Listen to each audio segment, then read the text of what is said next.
What's up? You got Jason Crawford. I love it. I would like to point out Jason's join date, March 25th, 2020. That's right. That's a pretty strong join date. I remember when Clubhouse was literally a single room. When there were no rooms, there were 0 rooms or 1 room, depending on how you want to a room. Yeah. I also remember when anytime literally anybody would join the app, Paul would immediately jump on and say hello. Within about 27 seconds, he was there. That was dedication. 24/7, man. Jason, when Bill Gates was on, we made a joke that I was like Clippy. I made a joke that I was like Clippy, like, "Hi, it looks like you're trying to use Clubhouse," and he didn't laugh at all. Like, I got 0 laughs. It was just like weird. Yeah, he was I'm like, probably "Oh, this one's never heard that one before. And then it was just chirp, chirp, like, It's like, cool. Well, I'm gonna let you guys get back to it. But if anybody would like to read about Clippy, you can on Hardcore Software, which is on learningbyshipping.substack.com. That's amazing. Substack has two of my favorite Andreessen Horowitz back companies. I love it. Okay. Listen to No one back, laughed for that background music is That's Steven. nice. It's very nice. That's what we get when Steven comes on the show and he hasn't been on the show for a long time.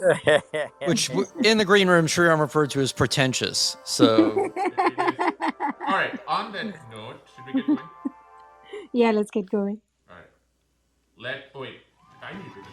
Oh, there we go. San Francisco, and here on Clubhouse, it's The Good Time Show, bringing you today in technology. And now your hosts, Aarthi and Sriram.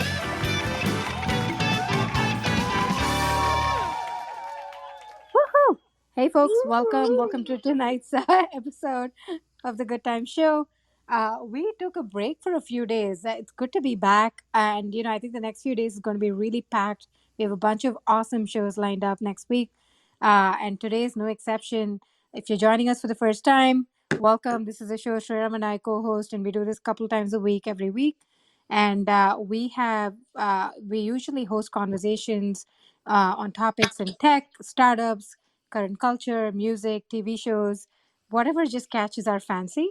And we've just had some incredible conversations here in the last 9 months or so, and learned a whole lot. And we keep getting comments and feedback.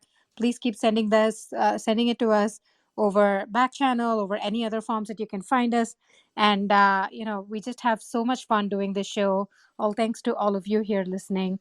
And without further ado, Sriram, we have a very, very special guest today.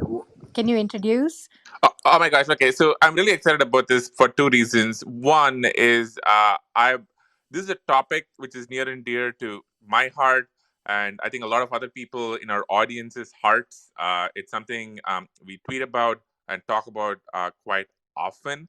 And also, this is somebody who I think, every once in a while you start following somebody online on Twitter and you start seeing their work, and it just really impresses you to see the trajectory they are on. But even then, they kind of really exceeded expectations, just blow you away. And so Jason is somebody I remember coming across on Twitter a few years ago, and it was very, and I let him introduce himself, but it was very obvious then we shared a bunch of similar interests. But he has just blown me away with everything that he has done so far. And this is where we typically do a guest intro, but Jason is so unique and special that I'm going to, let him introduce yourself. So Jason, you have a unique story and background from being a product person in a technology company to now being founder of quite the interesting organization and movement. So before we get into progress studies and technological stagnation and everything that you and your organization is doing to help us get unstagnated, progress. I don't know what the right word is. I want to kind of hear a little bit about your background. Could you tell us a little bit about your story and then what Roots of Progress is? Yeah, sure. So I spent almost 20 years in the tech industry before I went full-time on the Roots of Progress. My background's in computer science. I was a software engineer, an engineering manager, and a startup founder. co-founded two tech startups in the Bay Area, San Francisco area, where I've lived for the last 10 or 12 years. Stephen was actually an angel investor in my last startup. Thank you very much for your support, Stephen, and your advice and mentorship along the way. And then in 2017, I just got interested in, at first I conceived of it as the Industrial Revolution. I was just like, I'm just going to go read some books. It was literally, what book am I going to read next? It's always kind of nice to like have a nonfiction book outside of work and just something to do. And it's like, well, let me read about the Industrial Revolution. That's something I'm kind of interested in. And then it quickly kind of became, it's not just the Industrial Revolution. I want to learn like the whole story of human progress. And a few months into that, it was just so interesting. I was like, well, let me just start a little blog to kind of just write some notes on the books that I'm reading. And so it was a total hobby at first for the first 2+ years, really. And then in mid 2019, a couple things happened. The blog started really taking off. I had a blog post go viral that was about the history of the bicycle, got really popular. And so my audience was growing. And then this article came out in The Atlantic calling for a new discipline of progress studies. It was by Tyler Cowen, the GMU economist, and Patrick Collison, founder of Stripe, who everybody on this here probably knows. And this article galvanized a community around this concept of progress. There were a bunch of people who were all interested in it, sympathized with this concept, and we just didn't know about each other because there wasn't a term for it. And so, suddenly there was this idea of a community around progress. And soon after that, I just decided I'm obsessed with this topic. I want to go full time on this. And I kind of pivoted into becoming an independent researcher and started researching and writing the blog full time. This year, just about a month ago, we announced that I've basically now got enough support for my work that it can be more than just myself. I've hired some research assistants. I just hired a chief of staff. And so we're kind of expanding into a nonprofit organization. And that's the kind of the big launch recently. Okay, that's an amazing setup and introduction. You have such a fascinating career. Okay, let me just start off with the basics. What does progress mean? Because it seems like it's a word which we probably have a understanding of, but in a way, I think you and maybe Tyler and Patrick have coined it in a very specific fashion. So what does progress mean to you? Yeah, so in the broadest sense, progress is everything that helps us live better lives, longer, happier, healthier lives. And really, I think important to think about is lives of more choice and opportunity. We have so much choice today that our ancestors did not have. Choice of what career to pursue, whom to marry, whether to marry and when in life, where you live, how many children you have, if any, and when you have them, how you express yourself in fashion and culture. All these things, we have so much more choice available to us than our ancestors did, who had to, and many times work the same job that their father worked, or become a housewife because that was what all women just had to do. And so forth. So fundamentally, progress is anything that helps us live better lives. Now, often when we talk about progress, especially in the progress kind of community, we are sometimes talking about a narrower sense of it, which is material progress, like technological, industrial, and economic progress. That is sort of, I would say, the most obvious, the most tangible and measurable form of progress. But it's not the only one, and it's not synonymous with human progress.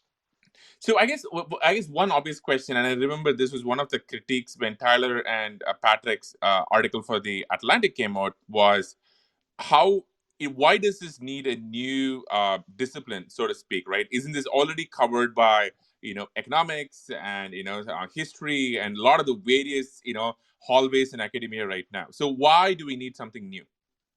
Yeah, of course, right? We already have those disciplines. So I'll summarize Tyler and Patrick's answer, and then I'll give my spin on it. So their answer in the Atlantic article was two things. One, they were calling for a more interdisciplinary field that wouldn't just use the methods and techniques of one of those fields, but would pull together threads from all of them to try to answer this question. And two, they were calling for something that was more prescriptive. So not purely descriptive, but something that actually tries to answer, okay, how do we keep progress going and maybe even get more of it? Now, my take on it is that progress studies isn't strictly a field so much as it is kind of a set of premises and values that condition how you approach questions and answers in any of these fields. And to me, the basic the basic kind of background, maybe premises or assumptions of progress studies are: one, progress is real and important, but it is not automatic or inevitable. It's not something that just happens. It is something that human agency is somehow involved in. And so, ultimately, we should study the causes of progress in order to, ultimately make more of it happen. And I think if you approach history and economics and so forth with some of those premises, then you get, possibly different. You ask different questions and you do different things with the answers. Jason, I wanted to jump in there and ask about these different kinds of questions, because I do think, like, so often, progress really is looked at through some measure like standard of living, and we all hear things about $1 a day and that kind of thing. Or in the developed world, we measure it off this notion of economic productivity, which is one that everyone has struggled with for decades, over even just the thing we all work in with the computers. Like, did they contribute to productivity in a positive way or a negative way, or not at all? Maybe talk a little bit more about this, what it means to be interdisciplinary and the challenges with some of those older ways of thinking about it that you think you have solutions for or new ideas for. By the way, I have a joke in here about the productivity software Steven has worked on, but I will not go there. But No, Jason, no. So I asked a very deep and thoughtful question, and then you just jumped in with like a slam? Was that your idea of fun and entertaining? Okay, I got it. Move on. So Jason, what do you think? So there is a big question in here, right, about especially about GDP, right? So often when we want to pick some kind of summary metric to summarize economic or industrial progress, we look at GDP, and that has a whole lot of issues to it. There's a lot of issues to the way that it's measured. In particular, of course, it doesn't capture consumer surplus, and so one thing that people say sometimes is, well, look, what if especially in regards to the question of technological stagnation, like, has technology in the economy in developed countries, in the US and other wealthy nations, has it actually slowed down the last 50 years or so compared to the previous period? And one of the arguments for that stagnation hypothesis is that GDP growth has slowed.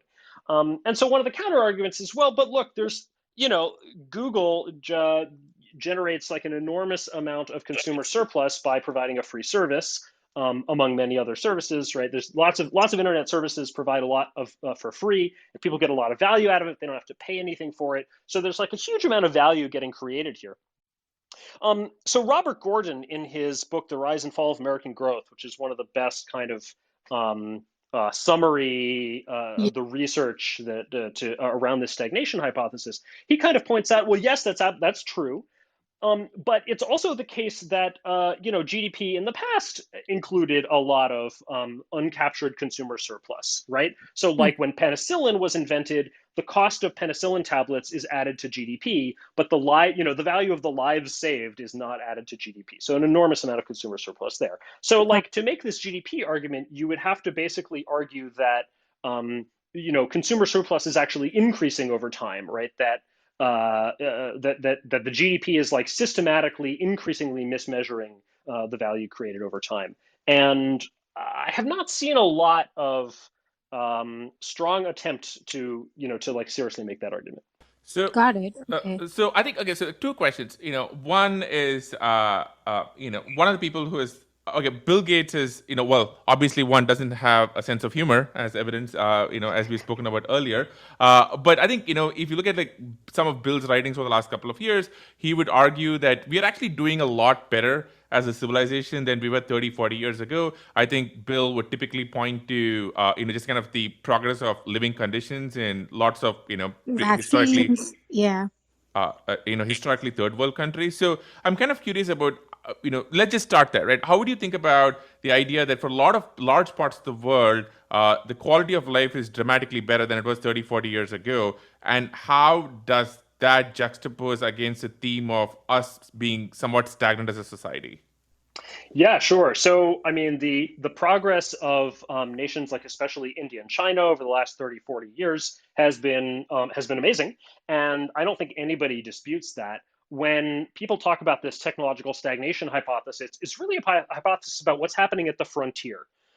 What is happening in wealthy countries like the US, but in particular, kind of what's happening. So, I mean, a lot of the growth that China and India have seen is sort of catch-up growth, right? They're sort of following a path that was already blazed by technological pioneers. They're implementing things for their people that other people in the world have already had for a while, and that is a very good thing. But it's not progress on the technological frontier. And so, why it matters to everybody is that eventually, your catch-up growth stop. Eventually, you've caught up, right?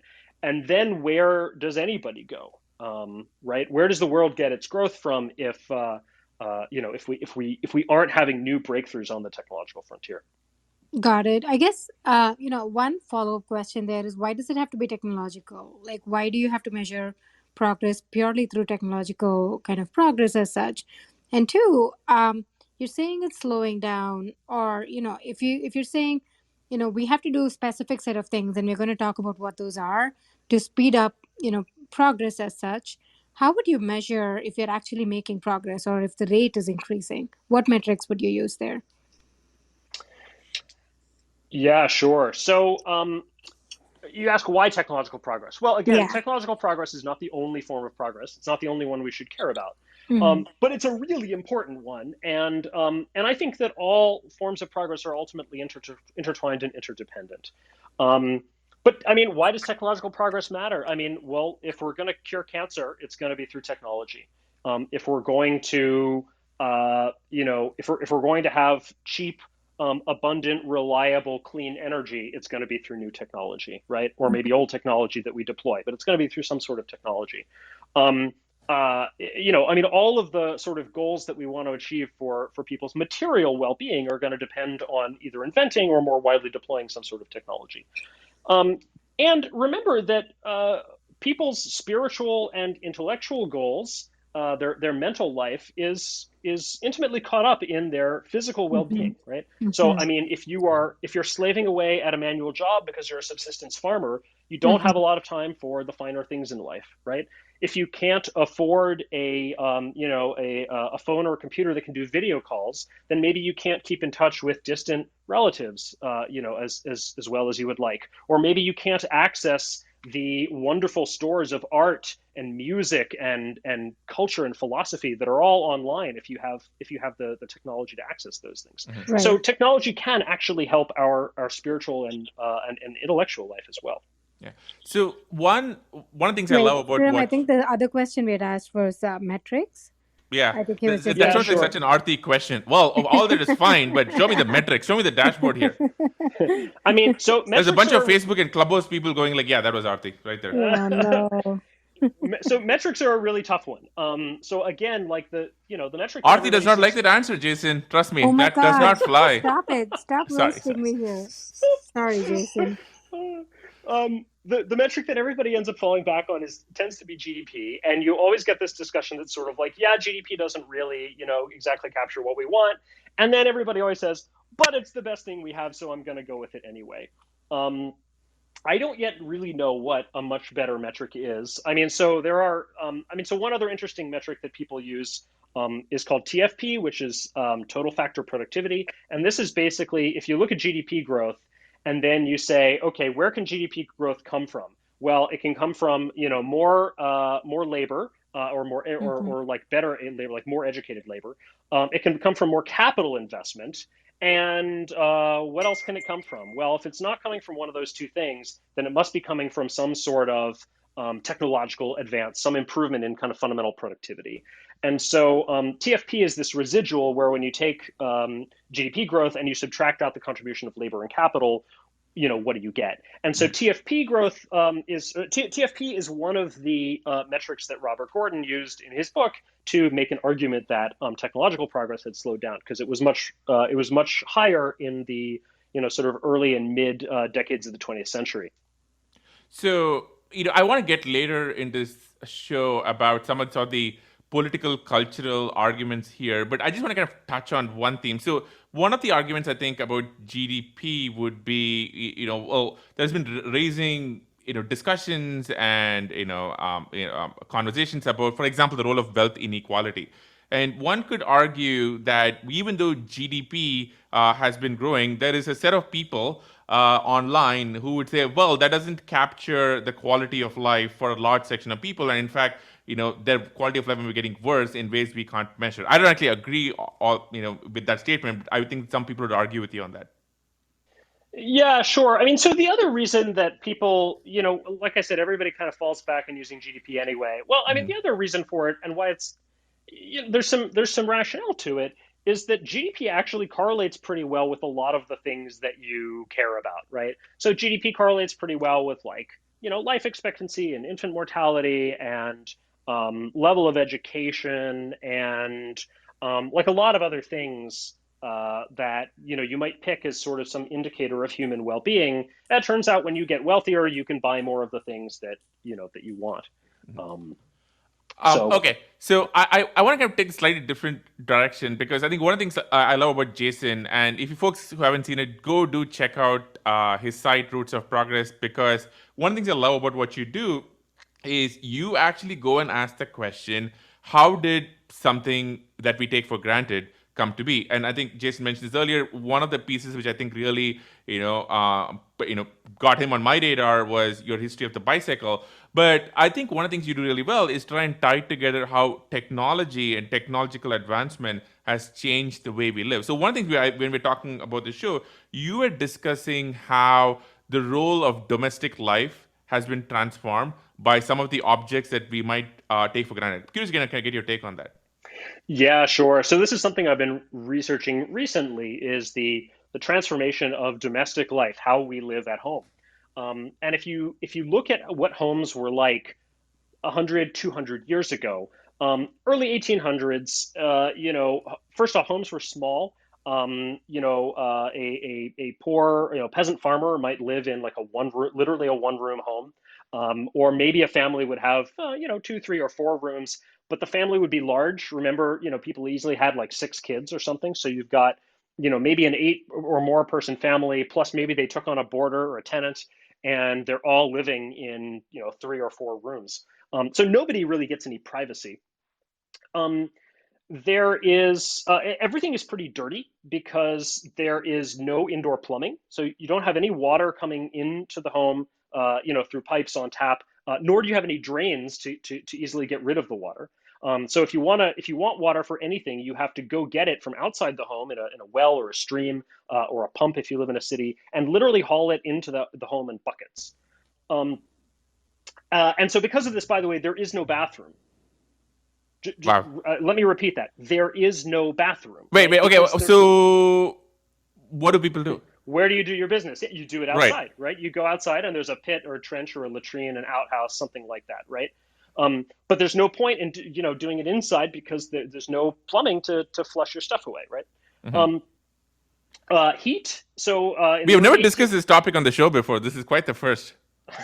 So in the early 1800s, so in America at least, most homes were heated with an open hearth fireplace. So you had one large fireplace, and that is the only source of heat in the entire house, right? So anything that you want heat for, whether it's cooking, bathing, or doing the laundry or whatever, it's got to come, or you're just warming yourself in the winter, right? Has to come from this one central fireplace. And so, of course, the heating is very uneven. Like if you're too near the fire, you're going to be too hot. If you're in the far corner of the room, you're going to be too cold. The bedroom has no heating, so the bedrooms are always cold, and you wake up in a cold bed. In fact, it could be even worse because the fireplace would create a draft, right, of air going up the chimney, which means air has to come in from the back of the room to continue to stoke the fire. And so that means you're sitting at the fire and you've got like a cold draft coming from behind you. So your back is cold and your front is too hot. And of course, there were no appliances, right? So you don't have washing machines, vacuum cleaners, dishwashers, all of this stuff. So again, what does this mean? Well, one thing it means is an enormous amount of housework. So laundry was like an entire day, right? It was like laundry day of the week when you spent all day physically doing laundry. And sometimes it was even more than one day. But the other thing it means is just there wasn't a lot of cleaning going on at all. People did not launder their clothes all the time. People did not bathe very often because remember, to bathe, you have to haul out a big tub into the kitchen because there's no bathroom again. This is sounding like me in college right now, by the way. You'd heat up the water on the stove unless you want to take a cold bath, right? And then you pour the buckets in, and then you take a bath in front of everybody because, again, you don't have a private bathroom. So people just didn't do it that often. And meals were tended to be pretty simple. You'd make these one-pot dishes like a stew. Diets were extremely monotonous. Okay, so here's another thing you don't have is a refrigerator, right? So you don't have a place to store fresh food. Which means that the stuff that and there's no cold chain, right? There's no supply chain of refrigerated trucks and ships and grocery stores and stuff that's going to bring you the fresh food. So you could basically eat whatever is in season or what can be preserved. So you have a lot of preserved meats that are smoked or salted. You have preserved fruits and vegetables that are pickled or made into jams or whatever, right? So all this stuff where you're kind of adding sugar or salt or vinegar or whatever to the food in order to change the chemical environment and make it not nice for the bacteria who are otherwise going to rot your fresh food. But of course, all these things change the taste and the texture of the food. So that was life back then. And I mean, just comparing that to what we have now, life at home has been completely transformed, right? People very often get private bedrooms. Even if you're living with roommates, you probably have a bedroom to yourself. Unless you're 11 years old or something, maybe you're sharing with a sibling. We have actual bathrooms, we have indoor plumbing, we have electricity and gas. Oh, that's the other thing I forgot is that in the old home you are hauling wood and coal into the home, and then you have to haul the ash out again. And of course you're burning these solid fuels, solid unrefined fuel in the home, and so there's smoke potentially filling the home. And if the smoke isn't filling the home, by the way, it's because it's going up the chimney, which means that heat is also escaping up the chimney and you're very energy inefficient. So today we have electricity and gas bringing energy into the home. We have water infrastructure bringing clean water into the home and taking the dirty water out. We have larger homes and we have all these appliances to make the housework easier. So we're just able to achieve a standard of living, a standard of cleanliness and basic decency that only wealthy people could really afford, even in 1900, let alone 1800. Wow, that was an awesome description for the General Electric Corporation, because that was very, very similar to the old General Electric Carousel of Progress ride from the World's Fair. But it's interesting in the sense that they chose to view it through this lens of just one single invention, which was electricity. And so that's an interesting aspect of progress, which was just, the deployment of that one utility around the country. Yeah, well, electricity was huge. Electricity gave us the appliances. It gave us, the electric motor, the huge benefit of the electric motor to everything that came, all motors and engines that came before it, is that it was clean and quiet and could be made small. So the electric motor was the key to making the washing machine really work. I mentioned laundry was the most arduous chore out of all the housework. Well, they had quote unquote washing machines in the late 1800s, but they were hand cranked, right? So it was basically like a barrel or a box that you put your clothing and your water and your soap in, and then you just kind of hand crank it and it like turns back and forth. And then there's no spin cycle, of course. So instead, there's a wringer on top, which is just two rollers, right? And the wringer is also hand cranked. So you're like feeding the clothing through the rollers. Steven got really excited over there. Thanks, Steven. And so it's just this like enormously, it's still this very arduous job. And so it was finally around 1900 or so was the addition of the electric motor that really made the washing machine kind of, turn the corner and make it an actually useful thing. So one of the things but it wasn't just electricity. Like to be clear, I'm sure General Electric wanted to play up the electricity angle, and that's very legit. But it was also gas, it was water infrastructure, it was the invention of these appliances themselves, and it was a whole evolution. That's for sure. I mean, I bring it up in jest only because, it was a cool ride and I was going to play the song, for everybody, but I'll tweet it out instead. But there is an interesting element in terms of progress, which was the diffusion of electricity and how it became a national priority, the electrification of rural America and things like that, which is something that when you look at broadband has substantially slowed in a relative sense. And so I think there's interesting elements of progress in that. So, by the way, one thing I want to add is, Jason, one of the things that struck me about your description is if you look at large parts of I'm not sure about large parts of the world, but definitely parts of India where Aarthi and I came from, that is the situation even today. Bathrooms outside, or no running water, electricity. So, one of the interesting things, is like the progress that we talk about. Even though it may have existed for 100 years, there are definitely parts of the world where that doesn't actually exist today. Yeah, absolutely. Some of the best information on this, by the way, if you want to understand what is the state of progress around the world, would be Our World in Data, which, full disclosure, I've done a little bit of consulting work for them.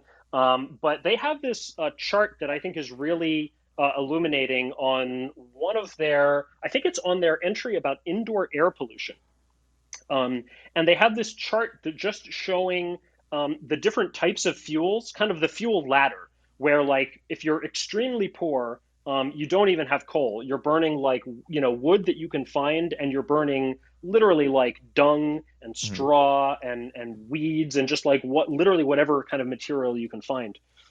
Right. Okay. So, and then as you kind of go up the ladder, like you go the next level, if you're a little bit richer, you have like, you don't have to burn dung, you have wood and coal. And then if you're a little bit richer, you have maybe like kerosene, and maybe you have electricity. And then like at the highest level, you're not burning any, solid fuels, and not even kerosene, you're burning natural gas and electricity and so forth.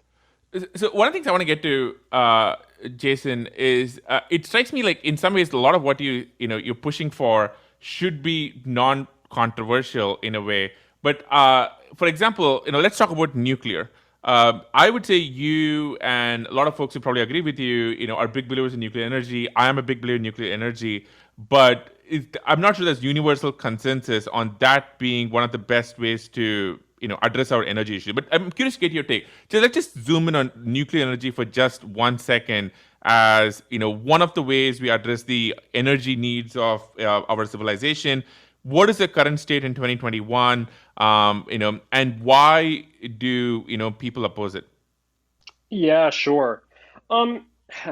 So nuclear energy is perhaps the most obvious story of technological stagnation, because it's a technology that in the 1950s and even the early 60s, people thought it was the future.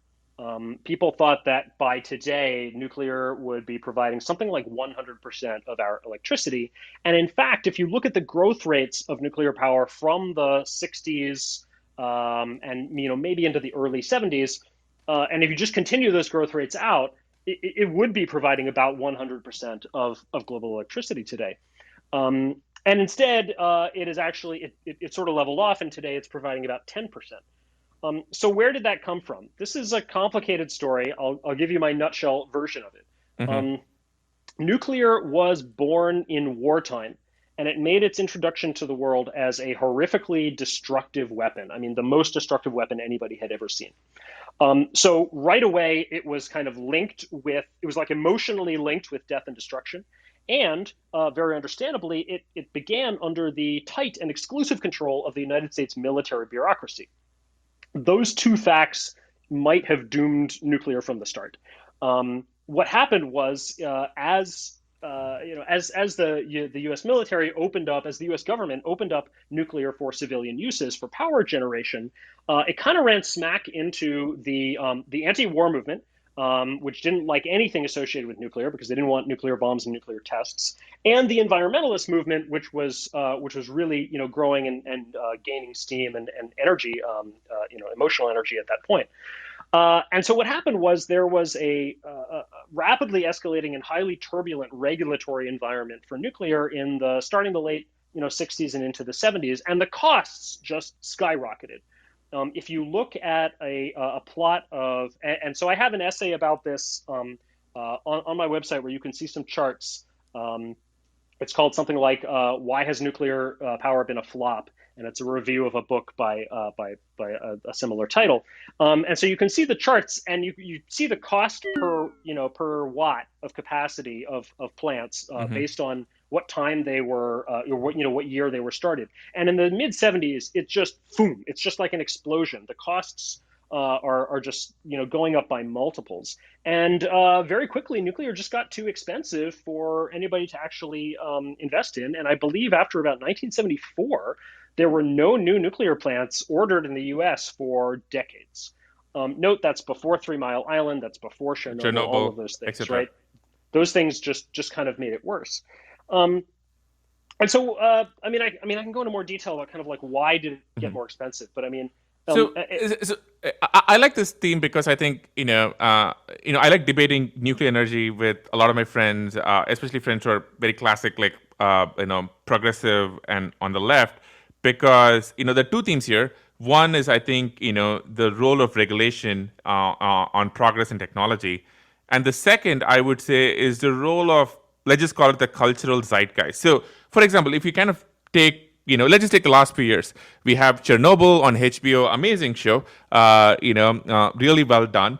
And you obviously had a disaster in Japan. It would seem to me that there is not a lot of energy in mainstream culture to say, hey, we need to invest in nuclear energy, especially not on, let's just call it the left, right? And maybe it's a broad generalization. So I'm kind of curious as to get your take on how would you go about fixing that? Should we stop HBO from doing Chernobyl?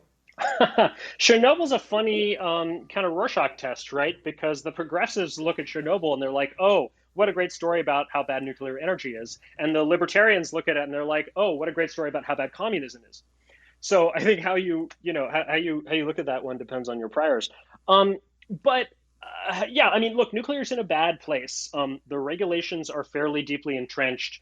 There's it would take a whole very deep mindset shift. I think if there's any chance for a nuclear renaissance right around now, it's basically coming from climate change. So the new energy, emotional energy that is getting sort of injected into the nuclear field right now, and and some of the passionate, like, mission-driven founders that we're seeing approach the space with new ideas. A lot of them are driven by the sort of the drive to decarbonize, and so there are some very interesting projects going on. Oklo is a nuclear startup that is building micro reactors. So they're building reactors that would give you like 1.5 megawatts, which is easily a 1,000th of what like a normal mega nuclear mega project would be. And you're designing them with an advanced type of nuclear technology that basically doesn't need to be refueled for decades, right? They can set up their plant and then not even need to bring it new fuel for like 20 years. And so that's really interesting. They are targeting, obviously they're not just going to go on the grid with this. So they're targeting initially communities like remote, say, mining, or drilling sort of towns where they're not on the grid. And so they're relying on some sort of like a diesel generator. And so they can come in with a clean nuclear generator and just install it, and it runs for 20 years.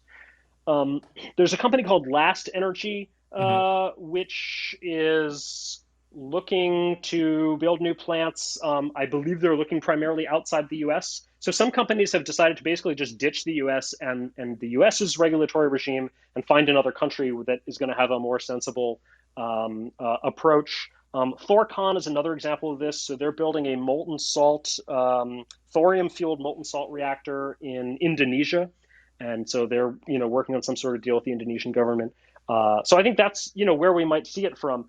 I don't know whether to be optimistic about it. I think nuclear faces a lot of hurdles, but it's just such an amazingly powerful technology and potential force for good that I think it's worth at least kind of spreading the word and certainly cheering on a few brave founders who've decided to pick this up. I think this segues into one of my favorite topics, because one of my pet theories is regulation is often downstream of culture.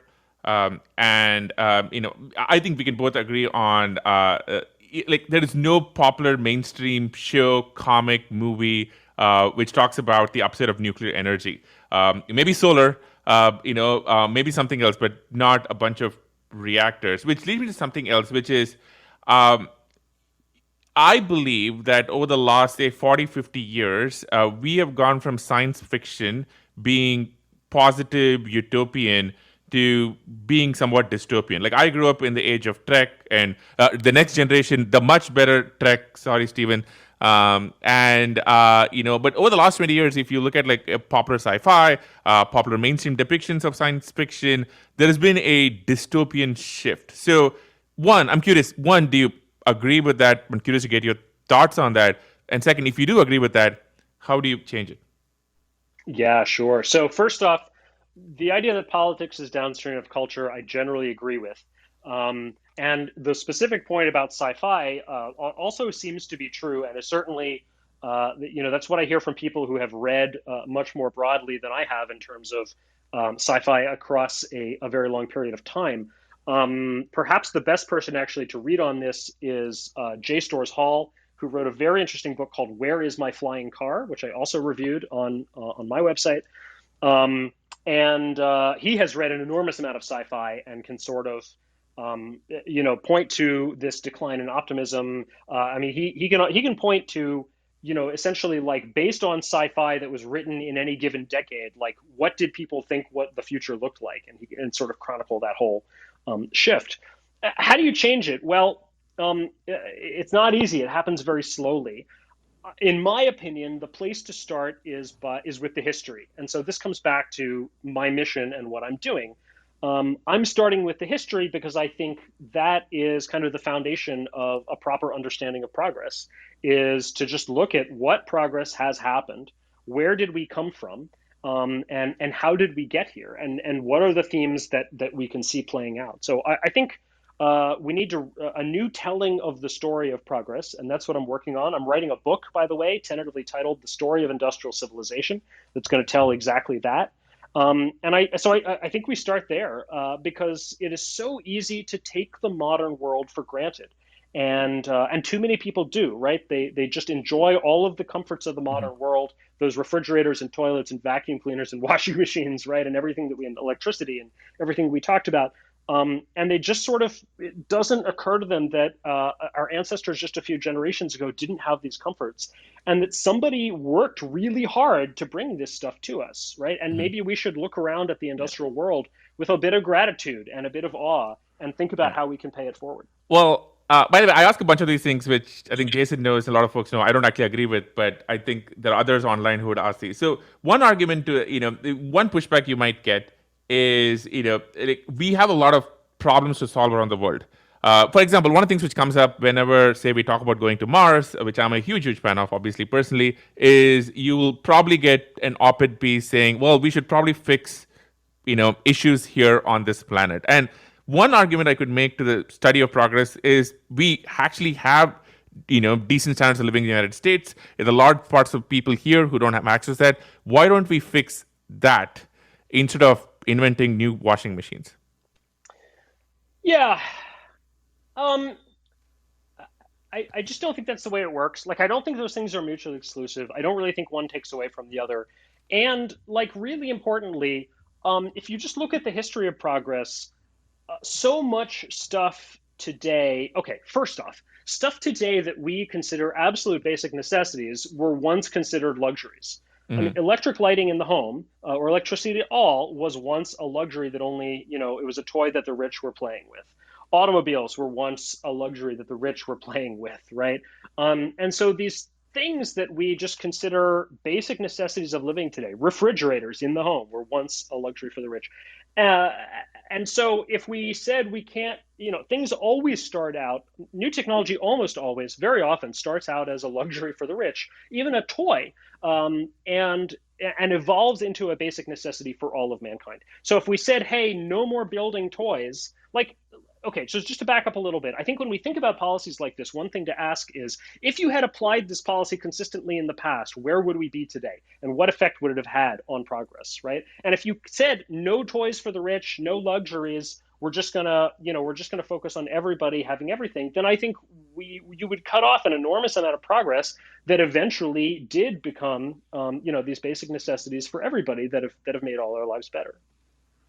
I totally agree with this, but it's interesting because I think this is a discussion which comes up a lot. Okay, so one of the themes about one of the pushbacks around the Tyler Cowen school of thought around stagnation is if you look at some of the most influential / wealthy people in the world, let's take Elon Musk for example, they're obviously inventing new things. So how would you reconcile the notion that we are stagnating to obviously the value being generated by, let's just pick on Elon for a second. How do you reconcile both of that?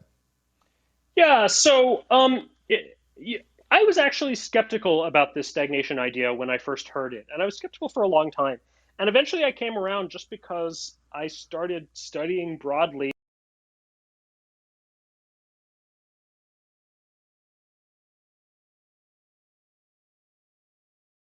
Look, the stagnation hypothesis does not say that growth has gone to zero. It does not say that we haven't invented anything or nothing matters. It's about the relative rate of change, right? So let's take the period from 1970 to 2020. So basically the last 50 years, right? And look at what were the major breakthroughs there versus, and then let's compare that to a period like 100 years prior. So 1970 to 2020, well, obviously the biggest thing was computers and the internet. Huge revolution. Sometimes people look at this and they have these snarky dismissals like, Founders Funds, we wanted flying cars and we got 140 characters, right? Yep. 140 characters is just like this snarky kind of way of just dismissing. Hey, it's 280 now, okay? Yeah, okay, it's 280 people, yeah. 280. That that doesn't seem to impress them, right? That 100% improvement in Twitter character length has not made them change their minds over at Founders Fund. But no, seriously. So we can 140 characters, 280 characters is like a snarky way of just sort of dismissing like an enormous amount of really important progress. Okay, fine. So given that the computer and the internet were like this huge this huge revolution and breakthrough, which they absolutely were, what happens when we compare this to the period from 1870 to 1920, 100 years prior? Well, first off, in that period, we have the invention of the telephone and the radio. So right there, we have a communications revolution, right? The combination of broadcast plus point-to-point going to this instantaneous electronic communication. I mean, that is as big as the internet in its own right. But then look at what else is going on in that same period. Okay, first you have the entire electrical industry. Electric generators, motors, and the light bulb are invented and deployed in this period. Second, you have the internal combustion engine, which led to the automobile and the airplane being invented in this period. Okay, third, you have a revolution in applied chemistry, which gives us things like synthetic fertilizer, the Haber-Bosch process, or the first plastics through Bakelite.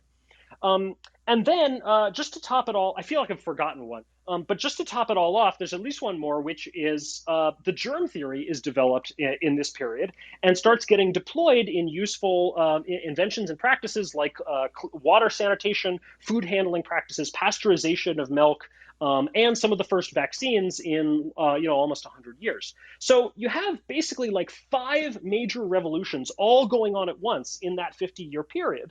And you can look at computers and the internet and say that they're as big as any one of those. But can you really stack up all 5 of them and say, yeah, computers and the internet are as big as all 5 of those things together? I just don't think you can make that case. Aarthi? Got it. Yeah, I think that makes sense. Jason, like one question I had, you talked about how, things were just not that great, early days, whichever time frame you're picking. And then we made rapid progress and just a lot of technological advancement, just a lot of progress. Now you're saying things are slowing down.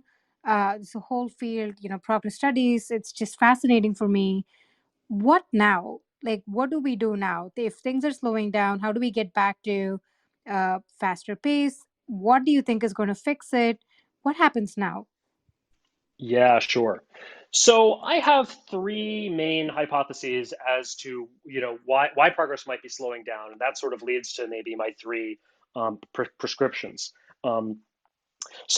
Okay, 3 hypotheses. One, as we've already hinted at a little bit, sort of the burden of overregulation. I think we definitely see this in the nuclear field. I think we see this in a lot of other places. Why can't we build anything, in this country, like from housing to infrastructure? Well, a lot of it has to do with regulations around things like environmental review, or regulations that allow people in the community who oppose a project to just sort of delay it endlessly in hearings, and so on and so forth. Eli Dorado and Jerusalem Demsas at Vox have done some good work writing about these things and what to do about them. So that's a whole sort of category, is just sort of like government overreach. Another interesting category is how we fund science and research. Wait, hold on. Just on that front, let's just dig into that. I don't think there's good historical examples of regulatory bodies and laws giving up power. So, what is your answer to that outside of winning elections? Because I'm going to say that's a suggestion, but I think there is sort of an underlying question as to how do you actually accomplish that? Yeah, sure. I mean, there are some good examples of regulatory reform. I'm not an expert in the history of that. But like my ultimate answer, Sriram, will be to go back to what you said before, which is that politics is downstream of culture. And so that's why I'm working on the culture part first. And so I'll just skip to that. So that is my third hypothesis, is that I think overall the culture has kind of shifted in the 20th century to a mindset where we're actually quite fearful and skeptical and distrustful of even the very idea of progress. You did not see this in the 19th century, especially the late 19th century. In that period that I just mentioned, when the telephone and the automobile and the electric light bulb and everything were getting invented, people were pretty gung-ho about progress. That's not to say that every invention was welcomed with open arms. Certainly, almost every invention in history ever has been fought and opposed.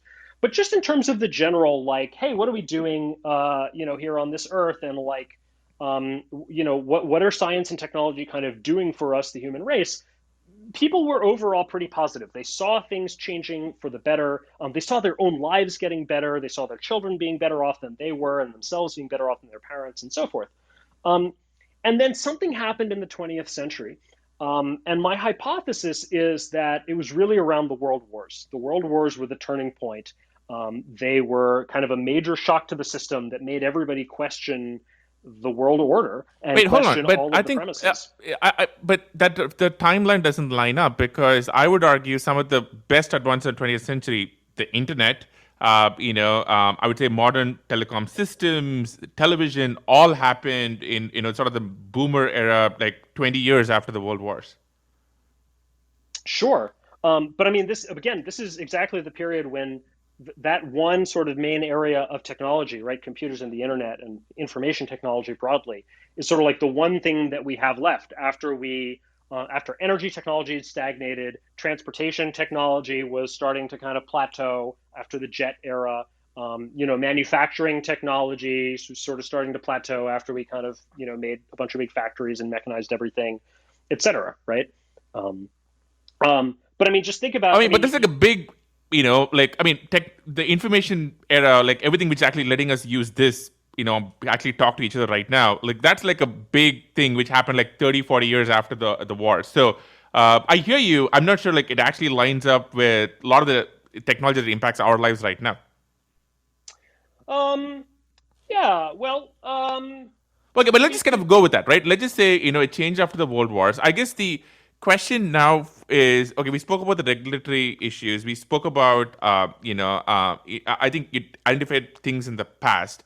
How would you change this now? For example, I think one of the questions which one of your fans actually sent me was, should we actually make this a discipline that people learn in schools? I certainly think that the history of technology and broadly the history of progress should be taught more in schools. I think it tends to sort of fall between the cracks of history and science classes. I actually created a high school level history of progress course that is currently being taught through a private high school called the Academy of Thought and Industry, and so that's another thing that you can check out. Yes, it absolutely should, and more broadly, I think we need a broad-based education effort. And again, this is the fundamental thing that I'm working on. I think we need to retell the story of progress. I think we need to communicate to a popular audience the history of progress and what it's given for us. I think we need to address current societal problems from a pro-progress standpoint, right? So like, what does if you believe in the ability of technology to make everybody's lives better, okay, well, how do we address climate change? How do we address poverty? How do we address pollution and health risks and other sort of issues like that?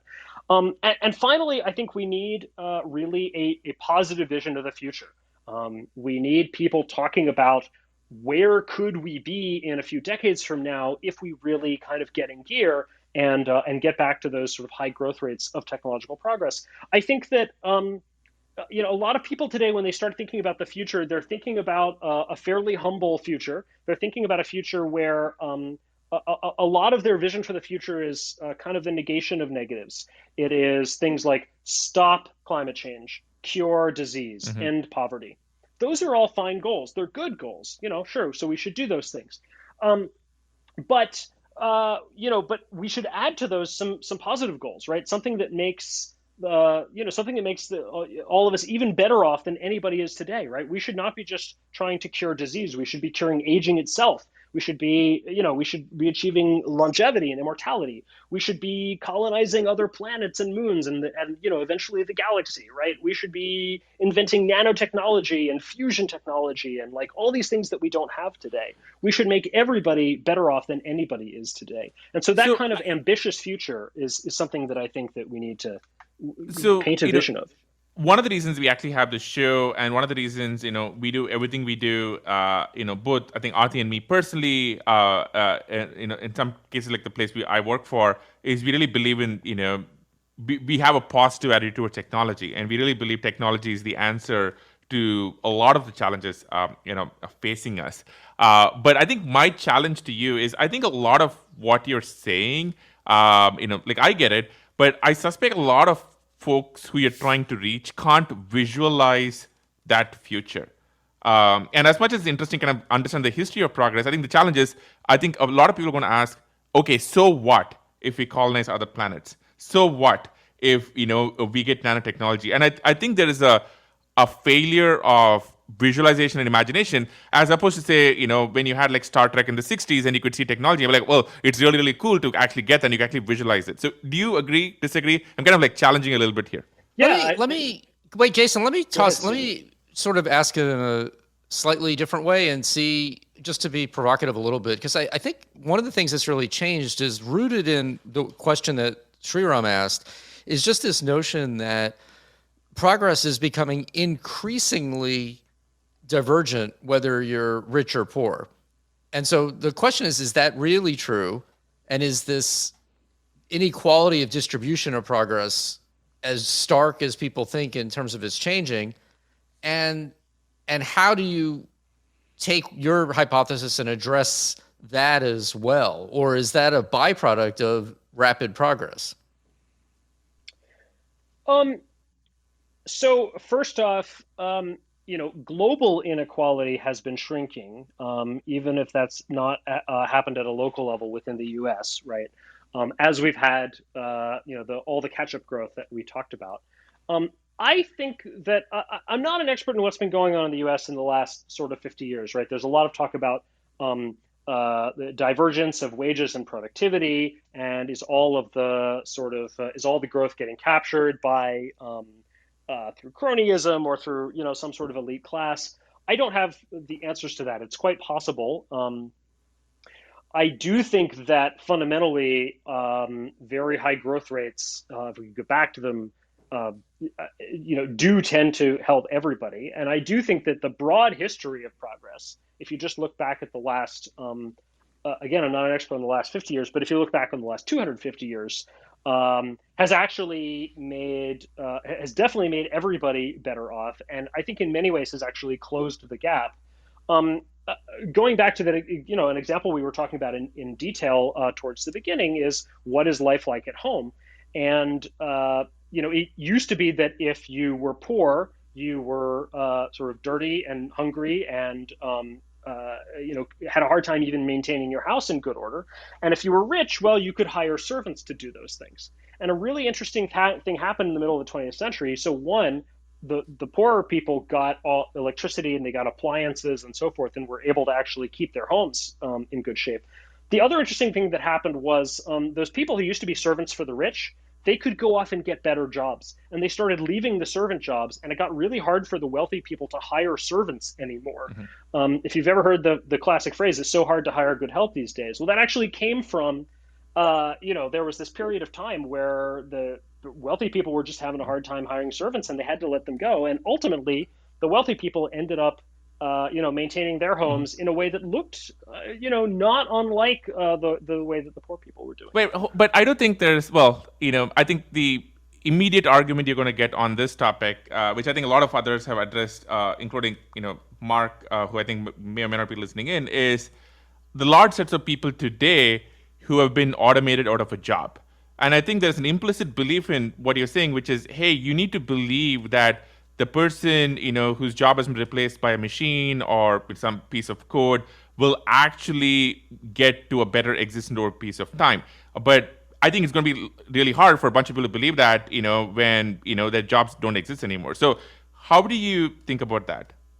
Yeah, that's a good question. I don't have the answer. It's true that, so over the long run, like people like to point out, technological change does not lead to unemployment because we keep coming up with new jobs. But in the short run, for the immediate people who are affected, who are thrown out of a job, it sucks for them, right? And that's real. And that's one of the things that I think progress studies community should be looking at and thinking about. What are the ways that people who've been thrown out of work through some technological change, like what are the best ways for them to find a better job, have a good life?